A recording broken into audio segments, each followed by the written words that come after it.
We're selling the house." My mother said, her voice calm but final, like the clang of a judge's gavel ending all discussion. "It's for Brandon's wedding, of course." I blinked. "Did I hear that right, Elena?" She continued as if announcing the weather. "Chloe's found the perfect venue, a garden estate just outside Gastonia. It's a once-in-a-lifetime wedding, and we want to give them the best start possible." My name is Elena Brooks. I'm 35, a senior marketing manager for a regional logistics company here in Charlotte, North Carolina. I've worked every day since I was 16, paid my way through college, budgeted, sacrificed, hustled. Meanwhile, my younger brother, Brandon just coasted. But this wasn't just favoritism. They were selling our childhood home, the place I learned to ride a bike, the porch where I carved pumpkins with my dad. The upstairs hallway still had a faint dent where Brandon crashed into the wall on a Razor scooter, and they were selling it for a party. For Brandon's wedding, I asked, slowly setting down my fork as my stomach twisted. The Mount Holly house. My father, Richard, nodded like this was the most natural decision in the world. It should cover everything. Venue, vendors, the whole 9 yards. Chloe deserves it. Brandon beamed from across the table, his fiancée Chloe practically vibrating beside him. "It's going to be magical, Lena. The flowers, the string quartet, even a custom cake tasting this week." "Where are you going to live?" I asked, though I already knew. My gut told me this wasn't just a financial decision, they had a plan. My dad cleared his throat. "Well, we figured we could stay with you for a bit, just until we find a smaller place. A bit." That was their favorite word.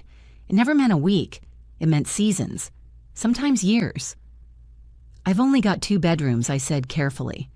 "We know Mom chimed in, but we won't be any trouble. It'll be nice to spend more time together again, like the old days." Brandon leaned forward, his grin boyish. "Lena, wait till you see the place. Chloe found it on Instagram. It has these glass garden domes, fountain chandeliers. It's like something out of a movie. 200 guests," Chloe added. "Live music photographers from LA. We want it all." I looked around the dinner table, feeling the air grow tight in my chest. $80,000. That's what my mother said they expected to spend. Meanwhile, I was clipping coupons, living modestly in a tidy 2-bedroom apartment, driving a 10-year-old Civic, and saving every cent for a house of my own.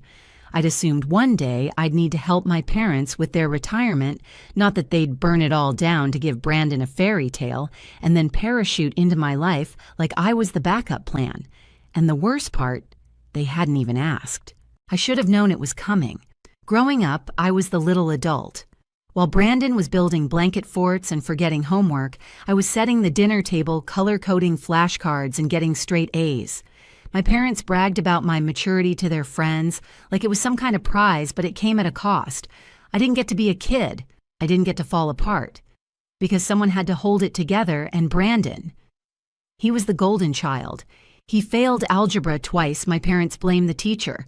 He wanted to play lacrosse, then fencing, then fly drones. He got everything he asked for. He totaled his car at 17, and within a week there was a newer model in the driveway. When I applied to colleges, I filled out financial aid forms alone at the public library. I worked 2 part-time jobs to avoid loans, skipped spring breaks, and graduated early. No one threw me a party. So when my parents announced they were selling the house, the one thing they had left for Brandon's wedding, I shouldn't have been surprised. But I was. And worse, I still felt guilty for even questioning it. "So when's the big day?" I asked, forcing my voice into something light, almost cheerful.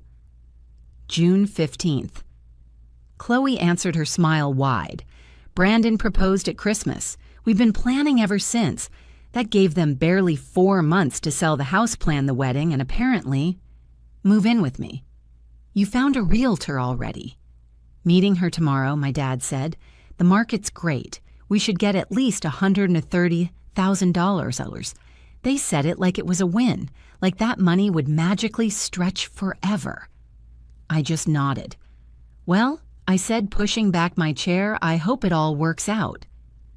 Brandon reached across the table, squeezing my hand like he was passing me a burden wrapped in gratitude.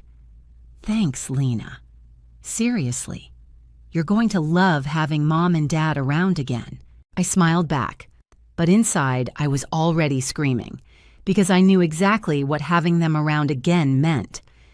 My dad would take over my second bedroom, spread his tax papers and checkbooks across my dining table, like it was his personal command center. My mom would rearrange my entire kitchen critique, my laundry habits, and treat my bathroom like a shared dorm. And me, I'd quietly vanish from my own life again. But something was different this time. A part of me wasn't willing to disappear. 2 weeks later, it began. I was reviewing quarterly ad performance reports in my office when my phone buzzed with a message from my mother house. Showing went great. 3 offers already. Brandon's wedding is going to be amazing. I stared at the screen. My fingers hovered over the keyboard. 3 offers. Already, I typed back a polite congrats and tried to focus on a spreadsheet, but the numbers blurred. That evening, Brandon called. "You won't believe it," he said, breathless. "They got an offer, $130,000. They're accepting it." "That's fast," I said, "and Mom was wondering if she and Dad could start moving a few things to your place this weekend." I paused. "My place?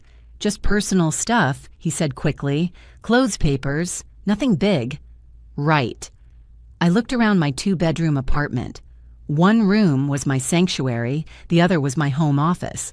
There wasn't an inch of space for boxes, coats, or my father's 6-drawer file cabinet he refused to throw out since 1989. This weekend, buyers want to close quickly. Mom and Dad have to be out by the end of the month. I didn't answer right away. I could feel my pulse in my neck. "Have you thought about what happens after the wedding?" I asked. "Where they'll live." Brandon hesitated. I figured.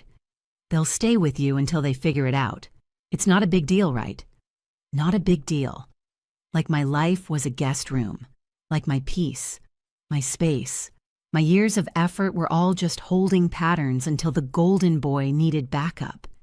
I ended the call with a tight smile in my voice, then sat in silence. I looked out the kitchen window at the city skyline. All these years I'd built this life for myself. Every couch, every framed photo, every plant was chosen with intention. I had routines, calm evenings, freedom. And now they were moving in, uninvited, unplanned, entitled. But I still wasn't ready to say no. Instead, I said what I'd always said. Of course. But deep inside, the word tasted like rust. And something inside me was starting to break. The doorbell rang at 8:00 a.m. sharp that Saturday. I opened it still in my robe, bleary-eyed and uncaffeinated, only to find my parents standing there with enough suitcases and boxes to outfit a touring jazz band. "Surprise," my mother chirped, brushing past me with an armful of clothes on plastic hangers. "We figured we'd get an early start," my father added, hoisting a stack of boxes labeled Kitchen Essentials Office Files and Important Documents. Behind them, Brandon, unloading even more boxes from the back of his truck. I blinked. I thought this was just some clothes and papers. "Well, we got a little carried away," Mom said, already hanging her coats in my hall closet like she'd lived here for years. "You'll see, it'll feel just like the old days." I highly doubted that. The old days didn't involve sharing one bathroom or my dad using my dining table as a tax center. Within 2 hours, my apartment was gone. The clean lines of my space were swallowed by their clutter. My mom declared my coffee maker inadequate and moved hers in. My father commandeered my home office, setting up a dinosaur desktop computer and asking for my Wi-Fi password at least 6 times. "Where am I supposed to work?" I asked, eyeing my displaced laptop. "The kitchen table," Mom sang. Cozy, right? Cozy wasn't the word I'd use. Over lunch, she casually mentioned Chloe's dress came in yesterday. $3,000, can you imagine? But she looks like a queen. $3,000 for a dress. 1 day wear. I did some quick math. That was half my rent. Then Dad spoke. "Speaking of money, we might need to borrow a little from you, just until the check clears." I froze. "Borrow the flowers ran over budget," he said, "and Brandon's bachelor party in Vegas. It's going to be a bit more than we thought." How much I asked carefully. 5,000, like he was asking for a soda. My stomach flipped. I thought the house covered everything it did, my mom said quickly. Mostly, but there's been a slight complication. Oh no, the buyers found issues in the inspection, Dad admitted. Roof and foundation. They want to drop the offer by $20,000. I nearly dropped my fork. So you're accepting a $100,000 offer, but you're still planning to spend $80,000 on the wedding. They nodded. And where are you going to live after? We'll figure that out, Mom said breezily. That's when it hit me. They weren't figuring anything out. They were settling in permanently. They'd sold their security to fund Brandon's fantasy, and now they expected me to carry the fallout. But the real bomb hadn't dropped yet. And when it did, I wouldn't be the same person anymore. The weeks blurred. My apartment became a crowded circus of wedding chaos and passive-aggressive takeover. Every morning I woke up to the sound of my mother reorganizing something. She rearranged my spice rack, criticized my skincare routine, and declared my bedding too sterile. My father had spread his contracts, receipts, and color-coded wedding spreadsheets across the coffee table like he was planning a corporate merger. And the $5,000 loan, it became $7,000. Then $10,000. The caterer needs a deposit, Mom said one night as I tried to eat in silence. Just $3,000 more. I set down my fork. $3,000 more. For food that people are going to eat for one night and never think about again. Brandon is so stressed, she replied, oblivious. We just want to ease the burden. Chloe's family is so elegant, we don't want to look small.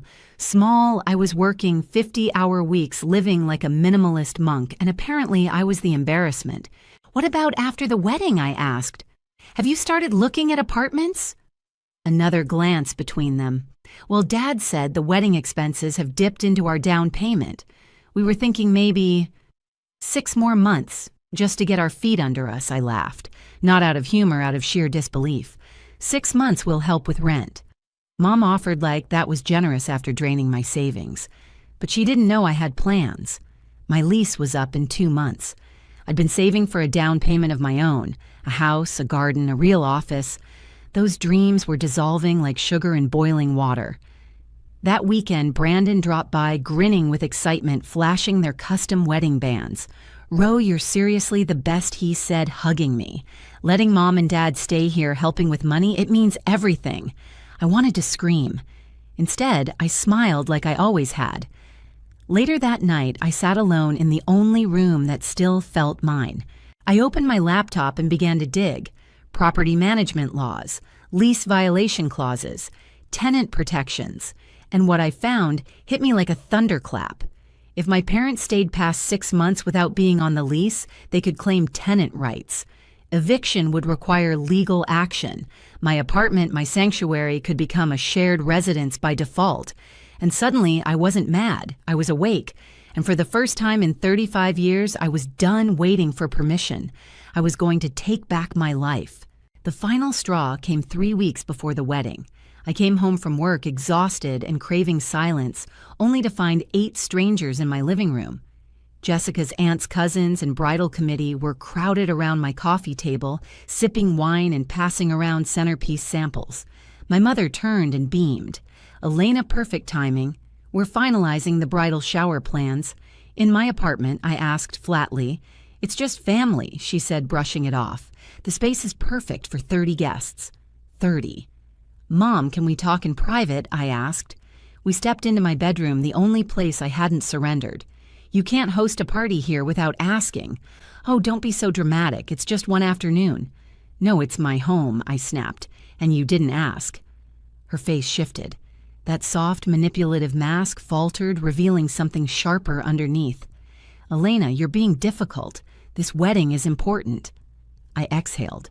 Then answer me honestly. What's your plan after the wedding? Where will you live? Silence. Then a sigh. We overspent, she admitted. We didn't expect the repairs or the floral upgrades. We only have about $15,000 left. $15,000 in a city where first last and a deposit could eat half of that in one bite. So your plan is to stay with me indefinitely, just until we figure something out. And that was it. The moment I saw her, not as my mother, the woman who made casseroles and held my hand after breakups, but as someone who made reckless decisions and expected me to clean up the mess, I didn't yell, I didn't cry, I took action. The next morning, I called my landlord. I explained everything. The unapproved tenants, the lease violations. He was blunt. You can either put them on the lease with higher rent or have them out in 30 days. I want them out, I said. Then I froze my bank account from any more family withdrawals. I'd already given $10,000. I wasn't an ATM, and then I made the hardest call of all. Brandon answered on the second ring. Hey, Lena, what's I need Mom and Dad out of my apartment by next Friday? Silence. What are you talking about? They're violating my lease. I've spoken to my landlord. They have to go. Elena, come on. The wedding's in 2 weeks, I'm aware. But this has gone too far. You're being incredibly selfish, he snapped. This is the biggest day of my life, and every day is mine, I said, calm but solid. I'm not sacrificing my life so you can have a fairy tale. I hung up before he could answer. Within the hour, the storm hit. Dozens of texts, missed calls, Mom showing up at my office in tears. How could you do this to us, she whispered. We're family. And family doesn't mean endless sacrifice, I said. It means making responsible choices, which you didn't. Then I handed her a folder listings I'd printed that morning, furnished short-term rentals, extended stay hotels, affordable apartments. She looked at them like I'd handed her eviction papers. In a way, I had. You want us to cancel the wedding, I want you to be adults. She left without a word. That week, something shifted. Chloe's parents started asking real questions. Expenses were cut. The bridal shower was moved to Jessica's aunt's house. No more orchestra. No Vegas bachelor party. And then 3 days before the wedding, Dad called. Elena, he said, voice low, I owe you an apology. For what? For everything. Taking advantage. Assuming. You were right to draw the line. I didn't say anything for a long moment. Thank you, I whispered. That means more than you know. Wedding's still happening. Smaller. But we'll manage on our own from now on. You sure? I'm sure. And are you still coming? I thought about it. About missing it. About showing up. About my brother. Yes, I said. I'll be there. The wedding was simple hot and thundercloud humid. Chloe wore the same dress. Brandon cried during the vows. My parents looked humbled. After the reception, Brandon found me near the parking lot. I owe you one too, he said. For everything. I didn't get it before, but I do now. I love you, Brandon. I always will. But I'm done being the family's safety net. He nodded. You deserve better than that. I drove home to my quiet apartment, my space, my peace. And the next month I made an offer on a small house with a garden and a door that only I had the key to. Looking back, I don't see what I did as revenge. It wasn't about hurting anyone. It was about protecting myself. Sometimes the kindest thing you can do for the people you love is finally say no. Have you ever been treated like the backup plan? Share your story below and don't forget to like, subscribe, and protect your peace.